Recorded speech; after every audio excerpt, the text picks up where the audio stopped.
শূন্য কিভাবে আবিষ্কার হলো। তো চলো জেনে নেওয়া যাক। একটা সংখ্যা আছে, সেটা যদি না থাকতো তাহলে পুরো গণিতটাই ভেঙে পড়তো। সেই সংখ্যাটাই হচ্ছে শূন্য। কিন্তু জানো কি, এক সময় এই শূন্যকে অশুভ মনে করা হতো। প্রথম দিককার মানুষ চিনত 1, 2, 3, 4 এই সংখ্যাগুলোকে, কিন্তু কিছু না থাকাকে বোঝানোর জন্য কোনো সংখ্যাই ছিল না। ধরো 3টে আপেল আছে, তুমি সবগুলোকেই খেয়ে নিলে, তাহলে এখন কতগুলো আপেল পড়ে আছে? কিছুই নেই। এইটা বোঝানোর জন্য কোনো সংখ্যা ছিল না। তো এটাই বোঝানোর জন্য একটা সংখ্যার দরকার ছিল, সেটাই হচ্ছে শূন্য। Nothing but still something. তো প্রথম শূন্য ধারণা আসে ভারতে খ্রিস্টপূর্ব 5ম শতকে।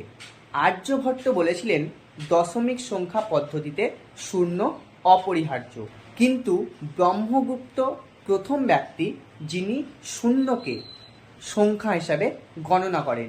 তিনি বলেছিলেন সংখ্যা মাইনাস সংখ্যায়, মানে ধরো একটা সংখ্যা 3 মাইনাস ওই সংখ্যাটায়, সেটাই হচ্ছে শূন্য। শূন্যর সঙ্গে যদি কিছু গুণ করা হয় সেটাও কিন্তু শূন্য। ভারত থেকে এই সংখ্যা চলে গেল আরব দেশে, তারপর ইউরোপে।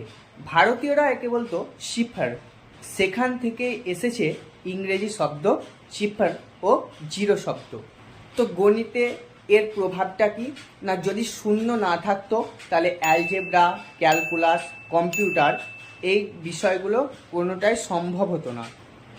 একটা গোল রিং, শূন্যটা তো দেখতে গোল, তো সেই গোল রিং বদলে দিল গোটা দুনিয়া। তাহলে আমরা কি বুঝলাম?